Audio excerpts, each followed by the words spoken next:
Well, meanwhile, open enrollment, began for ObamaCare on Saturday, and they say sign-ups are going smoothly.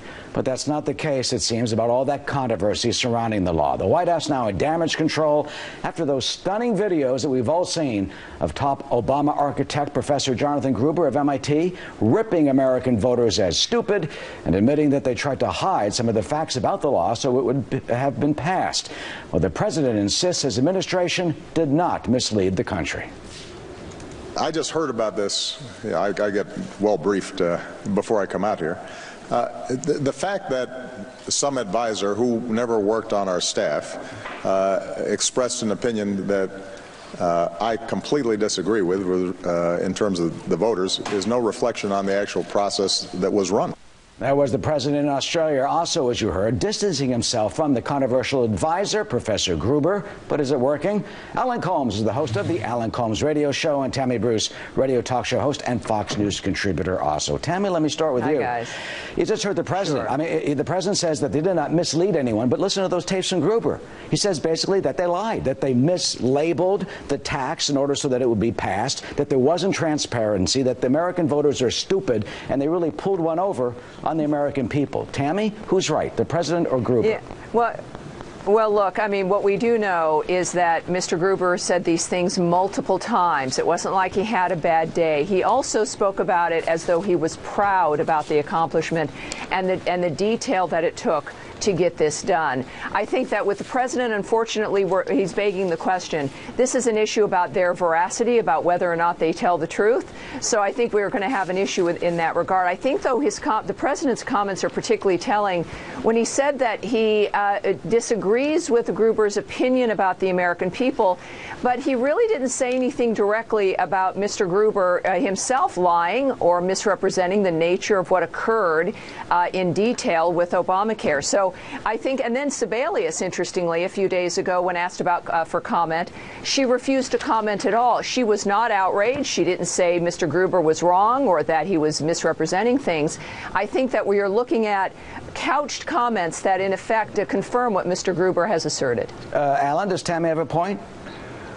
Not quite.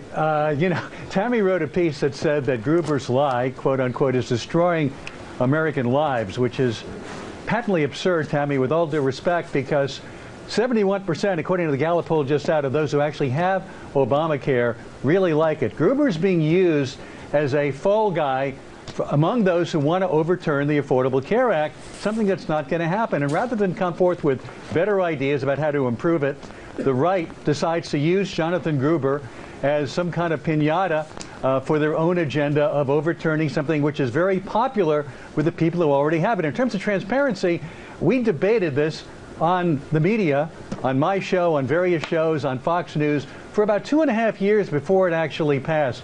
There was transparency, and now they're trying to use Gruber as an excuse to overturn it. Yeah, but Alan, the piñata Gruber, apparently he was been in the White House like a dozen times, and he says that he met with the president twice, was an advisor going back to 2006 in the Senate office. Look what and Gruber, you know what? Yeah.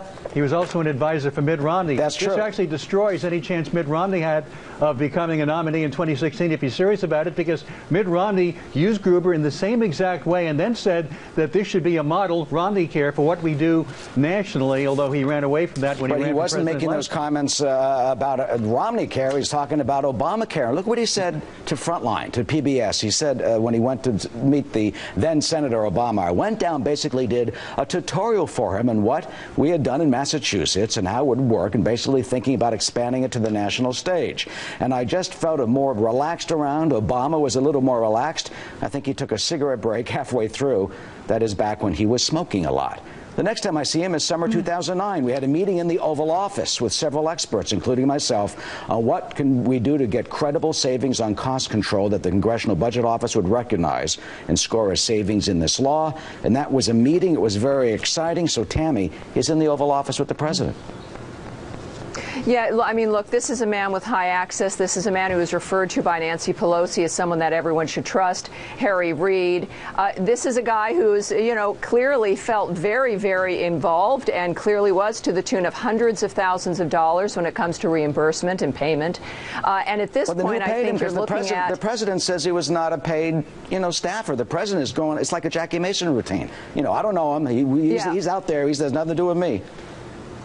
Well, and now look, the American people see all this and there's chaos. And I think that there's a dynamic where American people, and Alan's right, the people that have Obamacare, perhaps some of them like it. The issue is when it comes to the 6.2 million people who got canceled and the rest of us who don't like it. I mean, this is not about a percentage of people who now are on Medicaid or Medicare. This is about the entire health care system, a sixth of the American economy. And I think that it's in trouble. So you can cite these things all you want, but the American people are looking at this overall, including the president's comments, and realizing that something has gone very, very wrong. And we're going to learn more with congressional hearings. I think that'll be very helpful. It is not a sixth of the American economy. This is not a government takeover of health care, as the right has wanted you to believe. It is, in fact, insurance reform. It's insurance reform, not a government takeover of health care. It has nothing to do with insurance, Alan. It's not 1/6 of the economy.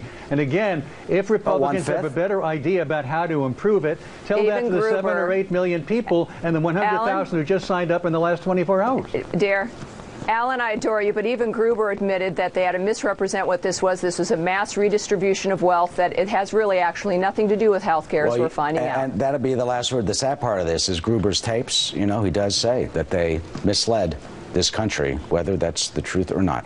Alan and Tammy, thank you so much. Shannon?